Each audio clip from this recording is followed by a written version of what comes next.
So one of my favorite clients came into the office the other day, and we were talking a little bit about some discomfort she has in her right hip that tends to go down the outside of her leg and then also towards the inside, but also creates a little kind of a throbbing pain around the hip joint.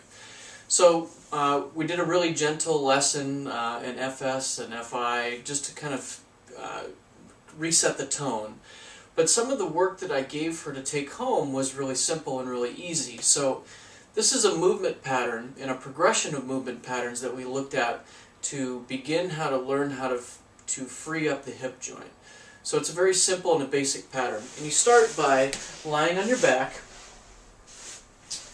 and having your knees bent and your feet flat on the floor, and then crossing your right leg over your left to begin with. And really easy, just dropping your legs over and across, and then coming back up, and then slowly dropping over and across. So this is very simple, and you can do this as many times as is comfortable. You know, anywhere between 5, 10, 15, 20 times, as long as you're paying attention and not just kind of clicking them off. And then from here, you'll take your left arm, put it up in the air, and then tilt your legs to the side and lengthen, reach with this hand, sliding along the floor as long as you can, and then allow your left arm to recoil as you bring your legs back up to neutral. And again, slowly tilting yourself over towards the right, sliding your right arm, or your left arm rather, long as you can, and then come back. And again, same thing, you can do this anywhere between 5, 10, 15 times. And then what we did is we sophisticated a little bit more. So not only are we lengthening the left side, but we're also going to initiate a little bit more movement with the pelvis.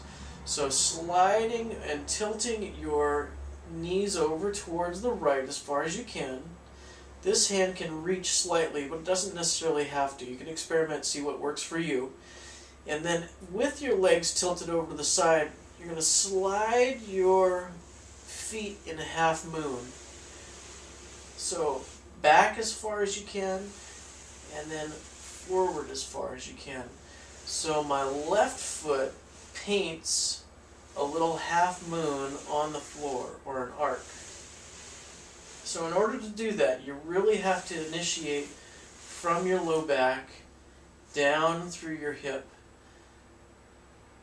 and down through your leg as well.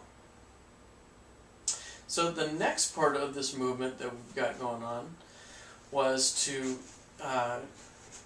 make it a little bit more of a challenge to bring that left hip to open up the inside of the left hip.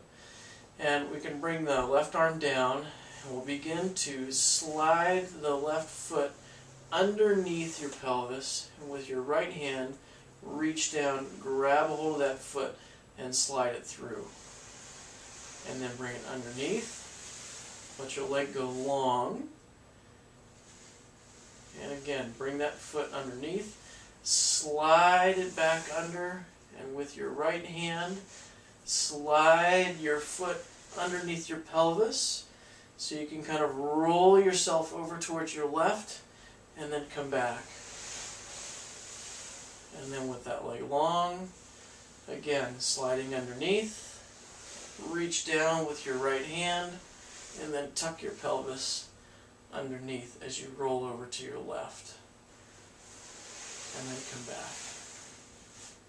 And then, just to make it easier again, bring your legs back up, cross your right leg over your left, slide and tilt your knees over towards the right,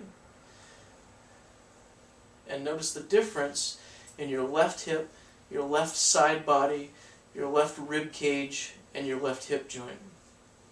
So this is a really simple way that you can begin to open up the hip joint in a soft and gentle way and experience some new change. So play around with it. Good luck. Let me know what you think. Leave a comment down below, and we'll talk to you soon. Take care. Good luck.